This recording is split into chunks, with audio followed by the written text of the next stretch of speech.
Es necesario, como lo decíamos al principio, reconocer que Dios en su mente, en su corazón, así como escogió un solo pueblo en el Antiguo Testamento, en Cristo quiso también escoger un nuevo pueblo y escogió un solo pueblo, no para que ese pueblo sea el único que goce de la salvación que Dios quiere ofrecernos, sino para que a través de ese pueblo se manifieste el amor misericordioso de Dios para todos los hombres y mujeres de todos los tiempos y lugares y culturas.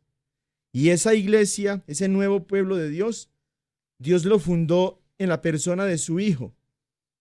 Y a su vez Jesús fundó su iglesia sobre la persona de Pedro. Yo a ti te digo, tú eres Pedro, y sobre esta piedra edificaré mi iglesia. Ya decíamos que es en singular, es una sola iglesia, así como uno solo es Cristo, así como uno solo es el mediador entre Dios y los hombres, que es Jesús. No son 1000 iglesias, no son mis iglesias, mi iglesia, la iglesia de Jesús, la iglesia de Dios. Y decíamos que a los hermanitos y hermanitas de otras denominaciones que se autoproclaman cristianas, es necesario interrogarlos, cuestionarlos acerca del fundador de su grupo religioso para que descubran cómo no están en la iglesia de Jesús, sino que están en la iglesia fundada por hombres que se oponen todos ellos al proyecto de Jesús, que quiere que todos seamos uno, como Él en el Padre y el Padre en Él son uno.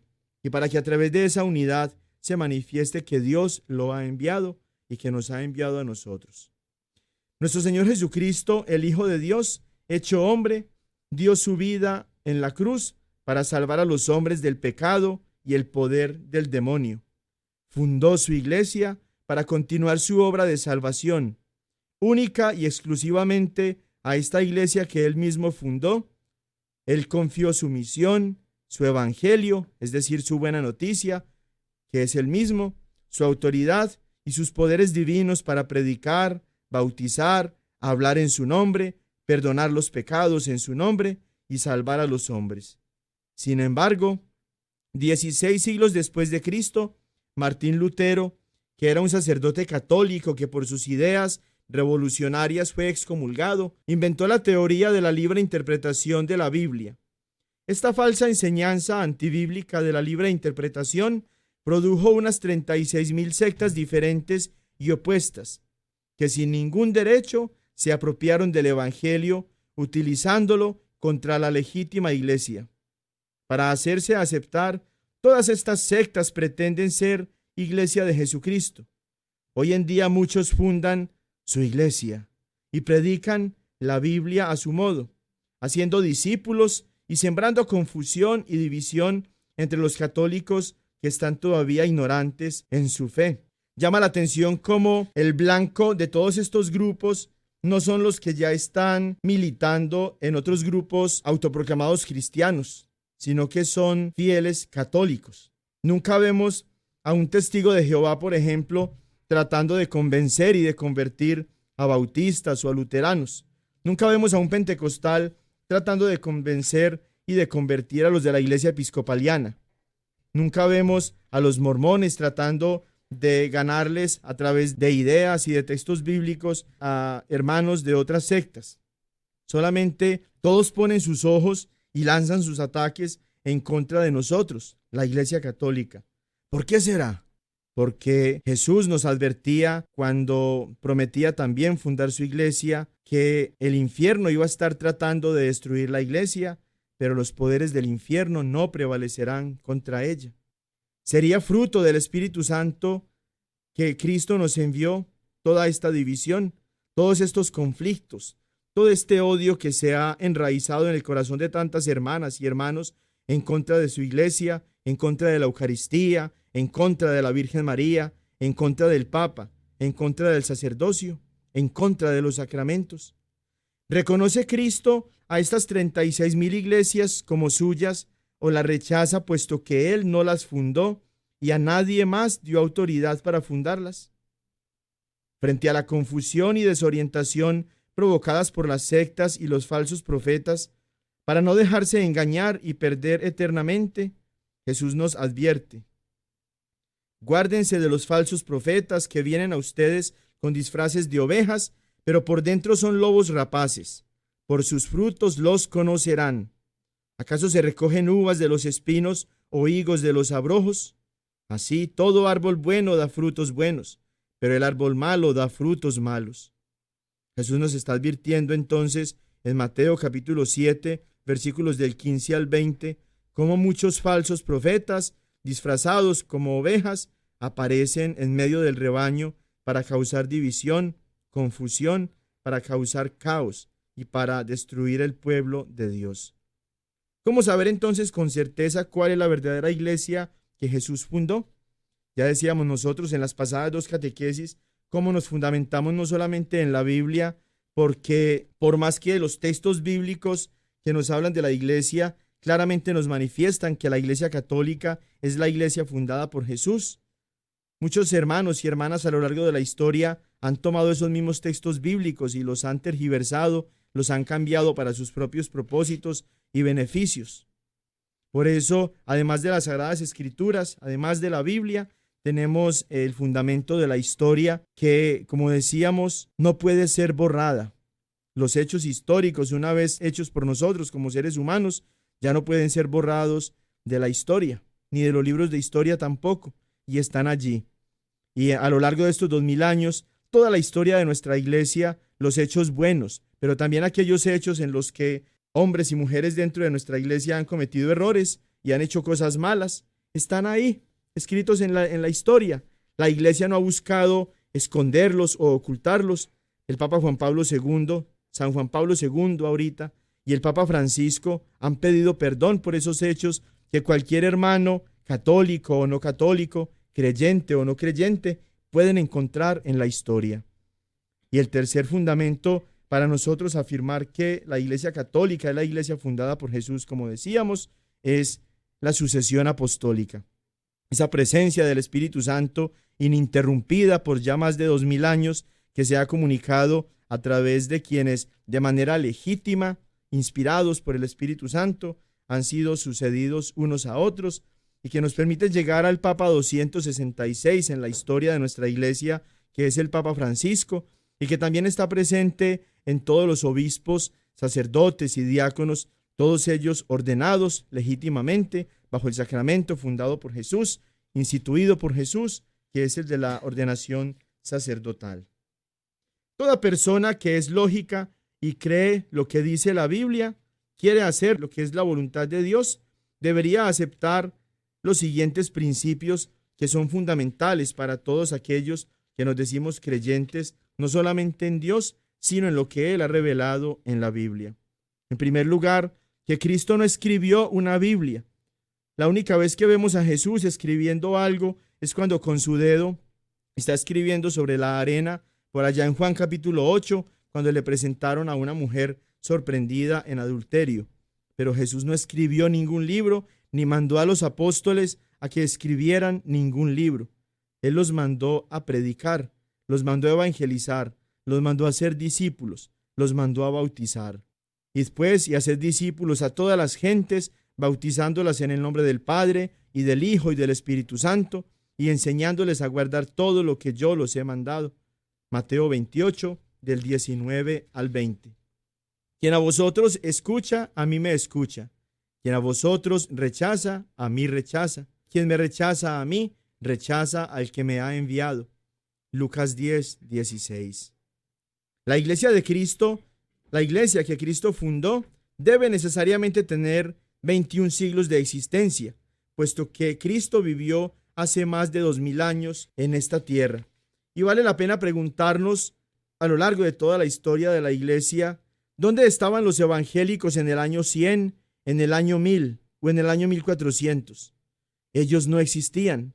¿Cómo entonces pueden haber sido portadores de esa presencia de Jesús durante 1400 años si solo aparecieron en el siglo XVI? La Iglesia Católica es la única que desde su fundación hasta hoy, 2000 años, no presenta ninguna laguna en su continuidad. Tenemos 2000 años de historia, 2000 años de vida, 2000 años con la presencia de Jesús en medio de nosotros. ¿Qué otra iglesia puede decir lo mismo? Estamos en el año 2017 y en este año se cumplen exactamente 500 años de fundación de la primera iglesia protestante, que fue la de Martín Lutero. Y entonces, si la iglesia protestante más antigua, que es la de Martín Lutero, la iglesia luterana, tiene 500 años, ¿cómo van a decir ellos que vienen desde Jesucristo y que vienen desde los apóstoles? Puede que nos confundan cuando toman los textos bíblicos y los malinterpretan a su propia voluntad, pero no pueden tergiversar la historia, no pueden cambiar la historia, no pueden extender su origen a los primeros siglos de la comunidad cristiana primitiva, que era sostenida por la predicación de los apóstoles y que se ha extendido con fidelidad y con mucha pasión a la verdad, con mucho entusiasmo en la predicación de aquellos que son los sucesores legítimos de los apóstoles. Únicamente la iglesia que tiene 21 siglos es la iglesia fundada por Cristo, es la iglesia legítima, la que escribió la Biblia, la que la formó, la que compiló todos esos 73 libros, no 66, 73, que el Espíritu Santo inspiró. La historia nos dice que la iglesia católica, es decir, la iglesia cristiana universal, es la única iglesia que tiene 21 siglos. Y esta misma iglesia viene de los apóstoles a través de sus legítimos sucesores. Desde San Pedro, que fue martirizado en el año 67 en Roma por el emperador romano Nerón, hasta el Papa Francisco. Esta iglesia tiene un jefe representante de Cristo en la tierra y sucesor legítimo de San Pedro, al que nosotros llamamos Papa o Sumo Pontífice. Únicamente la iglesia católica y apostólica, que ha tenido 266 papas, puede proporcionarnos una lista de sus jefes, desde San Pedro hasta el Papa actual. Ninguna otra iglesia puede ofrecernos esta prueba histórica de la sucesión apostólica. Todas las sectas que se llaman a sí mismas iglesia cristiana no son más que grupos de estudio bíblico, fundados por hombres, muy posteriores a la iglesia de Cristo, 16 siglos posteriores a la iglesia de Cristo, es decir, 16 siglos después de la iglesia de Cristo, que basan su predicación en una enseñanza contraria a la verdadera iglesia de Cristo, que no tienen otra forma de ganarse adeptos más que atacar, insultar, acusar falsamente, denigrar a la iglesia católica. Por todo esto, no son iglesias legítimas, ni verdaderas, ni bíblicas. No puede ser obra de Cristo porque son contrarias al deseo de Cristo de que todos seamos uno, convocados bajo un solo pastor. No pueden ser tampoco inspiradas por el Espíritu Santo porque ni entre ellas mismas se ponen de acuerdo. Estas, entre comillas, iglesias fundadas por supuestos profetas no pueden predicar correcta y legítimamente el Evangelio, ni santificar, ni salvar, aunque afirmen a la ligera ser de Cristo.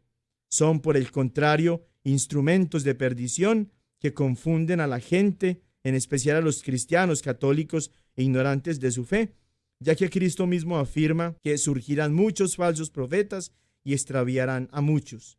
Mateo 24, versículo 11. Es lo que está pasando hoy con la proliferación y la multiplicación de tantas sectas. Cristo, por ser Dios, no puede equivocarse ni engañarnos. Él prometió a sus apóstoles y a sus sucesores que Él estaría con ellos hasta el fin del mundo y que las fuerzas del mal, que los poderes del infierno, no podrían prevalecer contra su iglesia. Por consiguiente, afirmar que la iglesia verdadera se acabó en el siglo IV y que el emperador Constantino fundó la iglesia católica es antibíblico, antihistórico y anticristiano. Es una afirmación indigna de quien cree en las promesas y en la verdad que Jesús nos reveló. Los que inventan supuestas iglesias desobedecen a Cristo y a sus legítimos representantes, a quienes Él dijo: quien a ustedes escucha, a mí me escucha. Quien a ustedes rechaza, a mí me rechaza. Ahora bien, quien me rechaza a mí, rechaza a aquel que me envió. Lucas 10, 16. La Iglesia Católica y la Biblia son inseparables. Rechazar la Iglesia Católica y Apostólica y servirse de la Biblia que la misma Iglesia Católica reunió, compiló, guiada por el Espíritu Santo y que también definió como inspirada por el mismo Santo Espíritu, en el año 382 en el Sínodo Romano, guiado por el Papa San Dámaso I, y que nos ha transmitido durante 16 siglos, es algo ilógico y opuesto a la voluntad de Jesús. Cristo, por ser Dios, es sabio y prudente. No dejó la Biblia como una manzana de la discordia entre sus discípulos, pero fundó una iglesia, dejó un representante que fue San Pedro y sus legítimos sucesores para predicar, interpretar y defender su evangelio contra los manipuladores de la Biblia. Nos dice San Pedro justamente en su segunda carta, en el capítulo 1, versículo 20, pero ante todo tengan presente que ninguna profecía de la Escritura puede interpretarse por cuenta propia, porque nunca profecía alguna ha venido por voluntad humana, sino que hombres movidos por el Espíritu Santo han hablado de parte de Dios.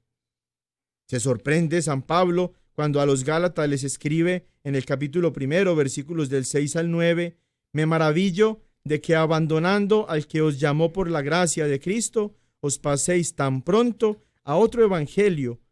No que haya otro, sino que hay algunos que os perturban y quieren deformar el evangelio de Cristo. Pero aun cuando nosotros mismos o un ángel del cielo os anunciara un evangelio distinto del que os hemos anunciado, sea anatema. Como lo tenemos dicho, también ahora lo repito, si alguno os anuncia un evangelio distinto del que habéis recibido, sea anatema. Porque esos tales son unos falsos apóstoles, unos trabajadores engañosos que se disfrazan de apóstoles de Cristo, y nada tiene de extraño que el mismo Satanás se disfraza de ángel de luz. Le decía San Pablo en su segunda carta a los Corintios, en el capítulo 11, versículos del 13 al 14. La Biblia, en manos de los fundadores de sectas, no puede defenderse, no tiene boca para desmentir las falsas interpretaciones y las injustas acusaciones que lanzan todos ellos en contra de la Iglesia Católica. La Iglesia verdadera necesariamente tiene que ser una, santa, católica y apostólica, como lo proclamamos nosotros siempre en el credo. Debe tener 2000 años, debe tener la misma fe, la misma moral, la misma autoridad mediante la legítima sucesión apostólica y la misma enseñanza, desde Cristo hasta hoy. Ahora bien, aparte de la Iglesia Católica, ninguna de esas 36,000 sectas que se autoproclaman iglesias cristianas cumple con esas condiciones. La Biblia misma nos habla de una sola iglesia. Ya hemos meditado en las 3 catequesis, tanto la de hoy como en las 2 anteriores, el texto de Mateo capítulo 16, donde Jesús, en la persona de Pedro, promete que va a fundar, que va a edificar, que va a construir su propia iglesia, la iglesia de Jesús. Nuestro Señor, como decíamos, no dice 1000 iglesias, no dice mis iglesias. Aunque la iglesia esté en el mundo entero, es una, es católica, es universal.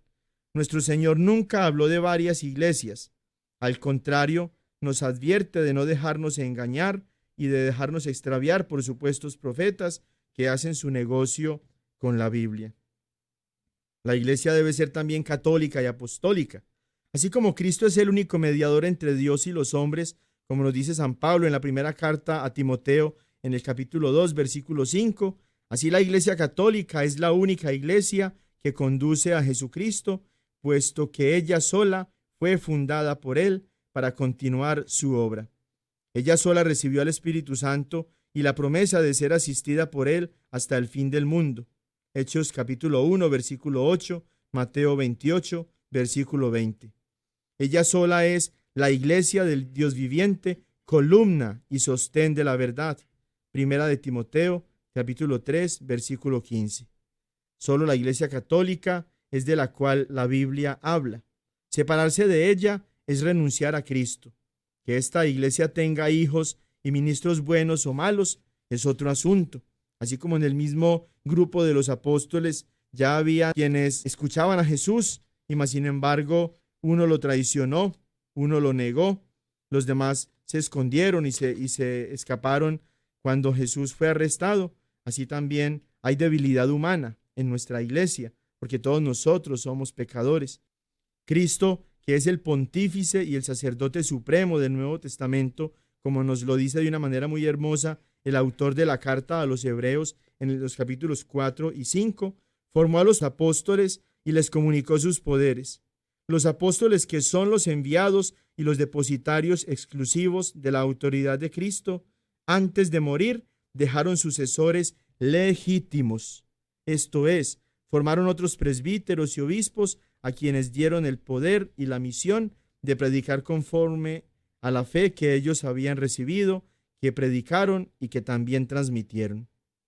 Desde el siglo I hasta el siglo XXI en el que nos encontramos, la Iglesia Católica siempre tuvo sacerdotes, obispos, diáconos, y siempre estuvo regida por un solo papa.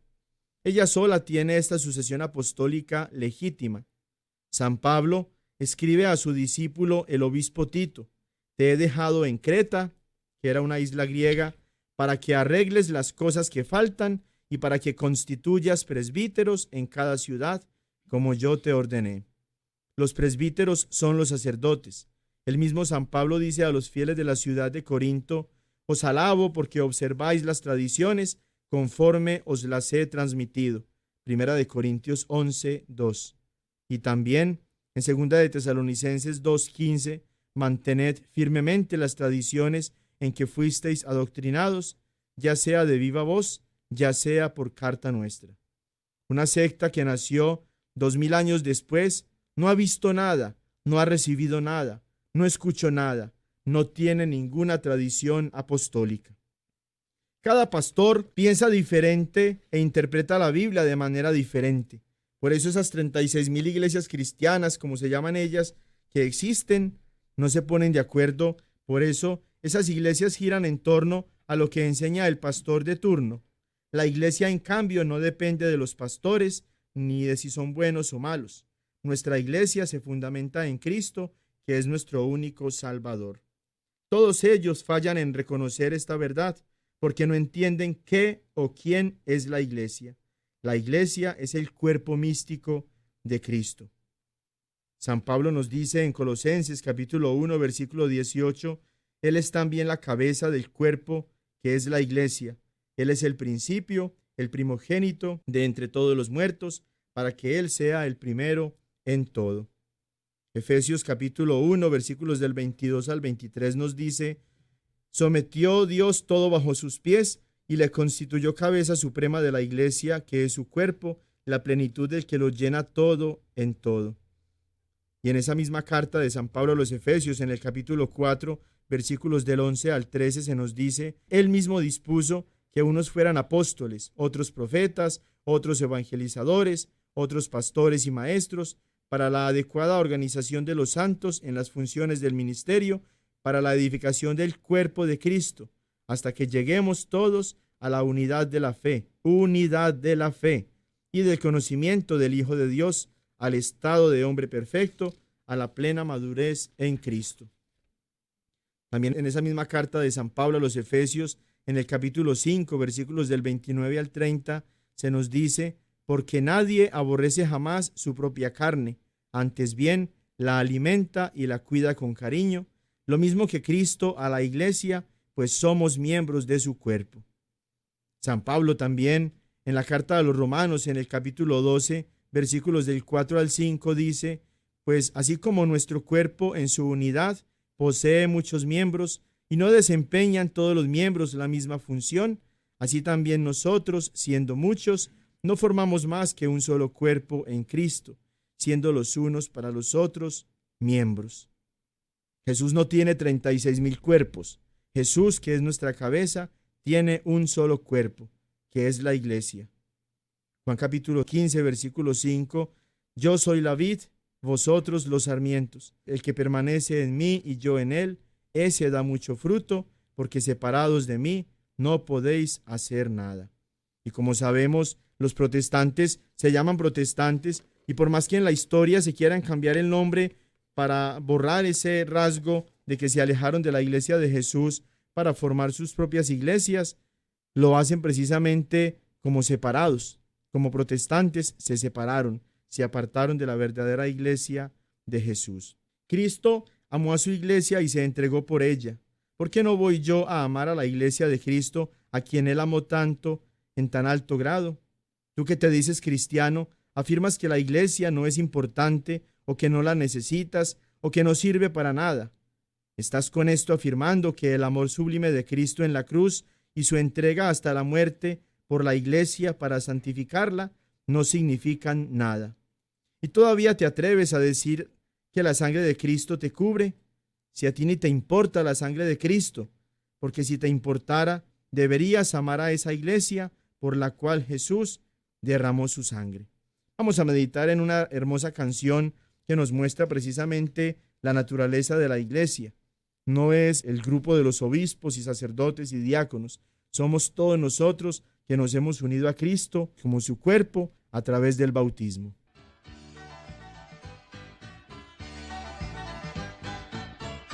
Iglesia soy y tú también. En el bautismo renacimos a una vida singular y al confirmar hoy nuestra fe lo proclamamos compartiendo el mismo pan. No vayas triste en soledad, ven con nosotros y verás a los hermanos caminando en el amor. Ven con nosotros y serás en la familia un hijo más, iremos juntos caminando en el amor.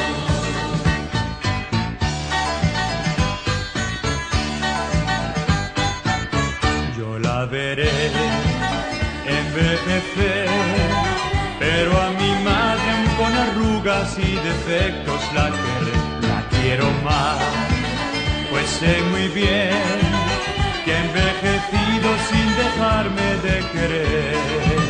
No vayas triste en soledad, ven con nosotros y verás a los hermanos caminando en el amor.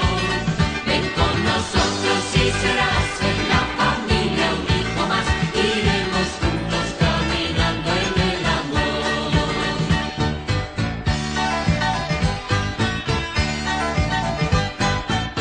La iglesia es tan maternal que me ha engendrado, me alimenta y acompaña sin cesar. La iglesia es tan maternal que nunca duda en abrazarme y perdonar.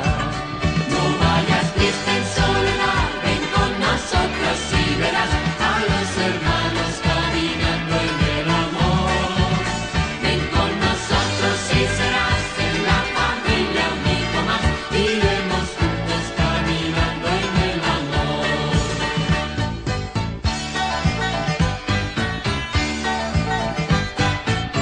Tensiones hay y las habrá, porque nosotros somos hombres y no ángeles de luz. Pero al final, solo al final, la iglesia humilde encontrará su plenitud.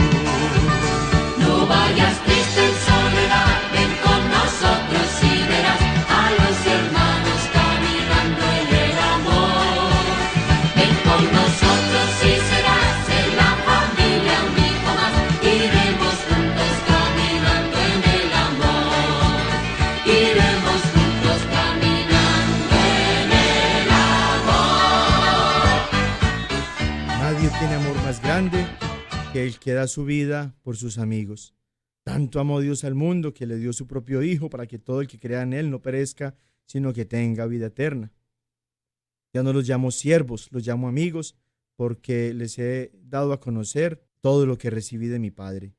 Es el amor lo que nos congrega, es el amor lo que nos convoca, es el amor lo que nos hace ser cuerpo de Cristo. Es el amor de Dios que se nos ha derramado a nosotros en nuestros corazones, como dice San Pablo, para que en ese amor nosotros hagamos parte del cuerpo místico de Cristo, que es la iglesia. Que la bendición de Dios Todopoderoso, Padre, Hijo y Espíritu Santo, descienda sobre todos ustedes y los acompañe siempre.